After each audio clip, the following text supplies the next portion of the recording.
የጃንሆይ 5 ዓመት ስደትና የአርበኞች ትግል። ኢጣሊያኖች ኢትዮጵያውያንን አሸንፈው ከ1928 እስከ 1933 ለ5 ዓመት ቢገዙም የኢትዮጵያ አርበኞች በሚያካሂዷቸው ትግሎችና በሚሰነዝሩባቸው ጥቃቶች ሳቢያ ተረጋግተው መግዛት አልቻሉም። በእነኛ ዓመታት በርካታ አርበኞች ለሀገራቸውና ለሕዝባቸው ነፃነት ሲሉ በየጫካውና በየዱር ገደሉ በመሸመቅና በኢጣሊያኖች ላይ የደፈጣ ጥቃት በመሰንዘር ፋታ ሰጧቸው። በእነዚህ የትግል ዓመታት ሕዝብና ሰራዊትን በማስተባበርና አርበኞችን በመምራት ትግሉን ያቀጣጠሉት የአርበኞቹ መሪዎች የሚከተሉት ናቸው። ራስ አበበ አረጋይ፣ ደጃዝማች በላይ ዘለቀ፣ ፊታውራሪ ገብረ ሕይወት፣ ራስ ደስታ ዳምጠውና ጄኔራል ጃጋማ ኬሎ የመሳሰሉት ናቸው።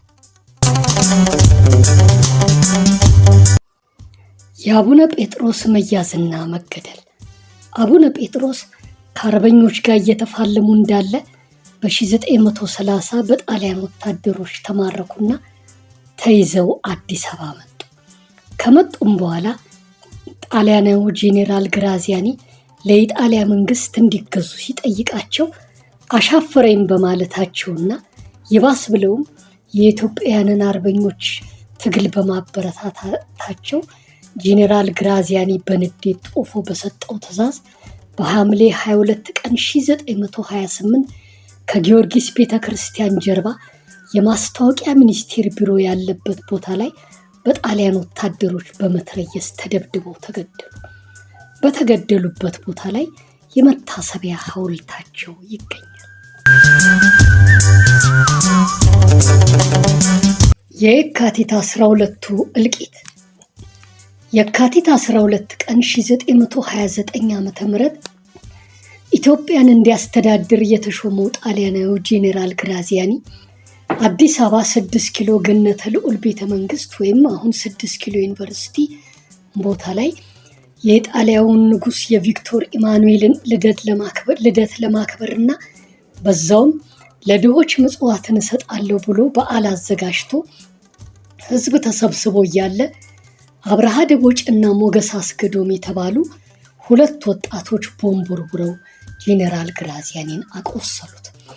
በዚህ የተበሳጩት የጣሊያን ወታደሮች በ6 ኪሎ አካባቢ በሚኖሩ ንጹሃን ኢትዮጵያውያን ላይ የጅምላ ጭፍጨፋ ፈጸሙ።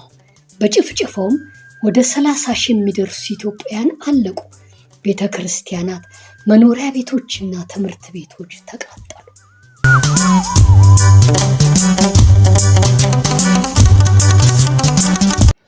ጣሊያኖች በ5 ዓመት አገዛዝ ዘመናቸው የፈጸሙት ተግባራት። ጣሊያኖች በ5 ዓመታት ያገዛዝ ዘመናቸው ጥቂት መንገዶችን ሰርተዋል። ለዜጎቻቸው መኖሪያ ህንፃዎችን ገንብተዋል። የኢትዮጵያን አንጡራ ሀብት መዝብረዋል። የሰሯቸው የልማት እንቅስቃሴዎች ኢትዮጵያውያንን ሳይሆን የራሳቸውን ዜጎች ለመጥቀም ብለው ነበር ያከናወኑት።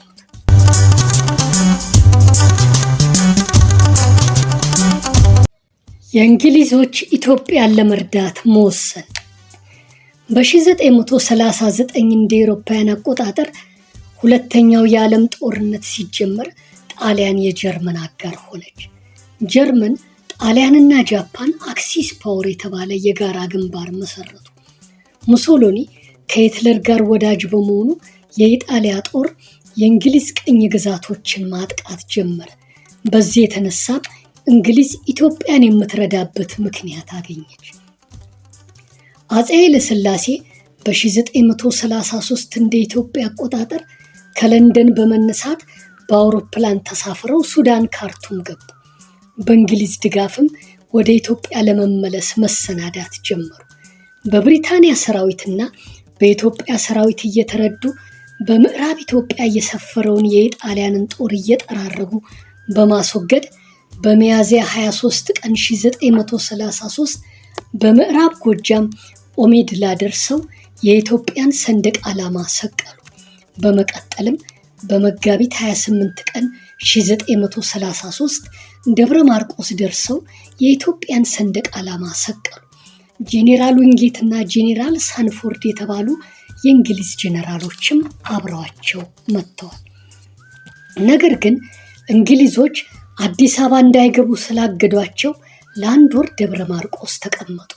ደብረ ማርቆስ ቢቀመጡም ስራ ሳይፈቱ አስተዳደራዊ መዋቅር በመዘርጋት አርበኞችን በማስተባበር ተግባራትን ተጠመዱ። በጄኔራል ካኒንግሃም የሚመራው የእንግሊዝ ጦር በደቡብ ኢትዮጵያ በሞያሌ በኩል አድርጎ በመግባት በዚያ ያለውን የጣሊያን ጦር ጠራርጎ ካስወገደ በኋላ መጋቢት 28 ቀን 1933 አዲስ አበባ ገብቶ ታላቁት ቤተ መንግስት በመዝለቅ የእንግሊዝን ባንዲራ ሰቀለ። ይህ አድራጎቱ የኢትዮጵያ ሕዝብና አርበኞች በብርቱ ተቃውመውታል። ግርማዊ ቀዳማዊ አፄ ኃይለ ሥላሴ ከአንድ ወር የደብረ ማርቆስ ቆይታ በኋላ ወደ አዲስ አበባ ጉዞ ጀምረው ሰላሌ ፍቼ ደርሰው የደብረ ሊባኖስን ገዳም ከተሳለሙ በኋላ ሱሉልታን አቋርጠው አሁን ድል በር ተብሎ በሚጠራ አካባቢ በኩል ደርሰው በሰሜን ማዘጋጃ ሰፈር በኩል ሚያዝያ 27 ቀን 1933 ወደ አዲስ አበባ ገቡ።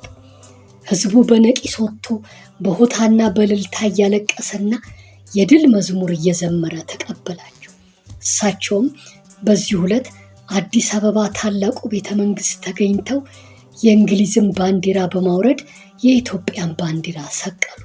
የኢትዮጵያና የህዝቦቿ ነፃነትም በድጋሚ ተመለሰ። የእንግሊዝ ወታደሮች ኢትዮጵያ በገቡበት ወቅት ጣሊያኖች ትተውት የሄዱትን የፋብሪካ ጥሬ ዕቃዎችና የጦር መሳሪያዎች በመዝረፍ ቅኝ ግዛቶቻቸው ወደ ነበሩት ኬንያና የእንግሊዝ ሶማሊያ በማሸሽ በኢትዮጵያውያን ላይ ታሪክ የማይፍቀውን በደል ፈጽመዋል። በ5 ዓመቱ የጣሊያን አገዛዝና የኢትዮጵያ አርበኞች እንቅስቃሴ ወቅት በተደረጉ ጦርነቶች ከኢትዮጵያን በኩል ከ500 ሺህ የሚበልጡ ሰዎች ተገድለው በ100 ሺህ የሚቆጠሩት ደግሞ ቁስለኛና ምርኮኛ ሆነዋል። ከጣሊያኖች በኩል ደግሞ በ10 ሺህ የሚቆጠሩት ሙት ቁስለኛና ምርኮኛ ሆነዋል። ጦርነቱ ባስከተለው ጦስ ብዙ ህዝብ አልቋል፣ ተሰዷል። አብያተ ክርስቲያናትና የባህል ማዕከላት ወድመዋል። ኢኮኖሚያዊ ድቀት ተከስቷል። ድህነትና በሽታም ተንሰራፍቷል። ይሁን እንጂ ከ5 ዓመቱ የአርበኝነት ትግል በኋላ ኢትዮጵያ ድጋሚ ነፃነቷን ስላገኘችና ሉዓላዊነቷን ስለተቀናጀች ለህዝቡና ለአርበኛው ብሔራዊ ኩራት ሆኗል። አፄ ኃይለ ሥላሴም ኢትዮጵያ ነፃነቷን መልሳ እንድትቀዳጅ በማድረጋቸው በዓለም የታወቁ ንጉሥ ለመሆን በቅተዋል። ከዚያ በተቃራኒው የፋሽስት ኢጣሊያ መንግስት የባለቃል ኪዳኑ ኃይሎች በሚባሉ አገራት ትብብር ከስልጣኑ ተወገደ። ሙሶሎኒም በጣሊያኑ ንጉሥ ቪክቶር ኢማኑኤል ትዕዛዝ ከጠቅላይ ሚኒስትርነቱ ተሽሮ ወደ ቱሪን ደሴት ለእስር ተላከ።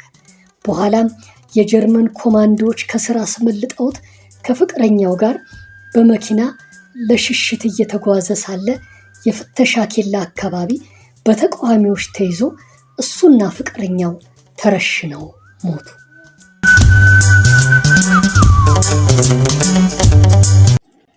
ኢትዮጵያን ለመወረር በመርዝ ጋዝ ለመፈጀት ለእልቂትና ለስደት ቢዳረጉም በእነዚህ ነገሮች ሳይበገሩ ለነፃነታቸው በመታገል የኢትዮጵያን ሉዓላዊ ነፃነት እውን አድርገዋል። አፄ ኃይለ ሥላሴና የኢትዮጵያ አርበኞች በከፈሉት መስዋዕትነት ኢትዮጵያ በድጋሚ ነፃነቷን ተቀናጅታለች። ውድ የቻናላችን ተከታታዮች እስካሁን በቀረቡት ታሪኮች እንደተደሰታችሁ ተስፋ እናደርጋለን። በቀጣይ የምንለቃቸው ቪዲዮዎች እንዲደርሷችሁ የደወሏን ምልክት በመንካት ሰብስክራይብ አድርጉ፣ ላይክም አድርጉልን፣ ሼር እያደረጋችሁም ለሌሎች አዳርሱልን። በኮሜንት መስጫ ቦታ ላይ ሀሳብ አስተያየታችሁን ግለጹልን። ይህ ታሪክ ስለ ኢትዮጵያ የትግልና ይህ ቪዲዮ ስለ ኢትዮጵያ የትግልና የድል ታሪክ በትምህርት ቤት ውስጥ የተማራችሁትን እንድታስታውሱ ረድቷችኋል ብለን ተስፋ እናደርጋለን። ወዳጅነታችን ለዘላለም ይቀጥል። እግዚአብሔር ኢትዮጵያና ሕዝቦቿን ይባርክ። እስካሁን ስለተመለከታችሁ እያመሰገንን በቀጣይ ቪዲዮ እስከምንገናኝ ሰላም ሁኑልን።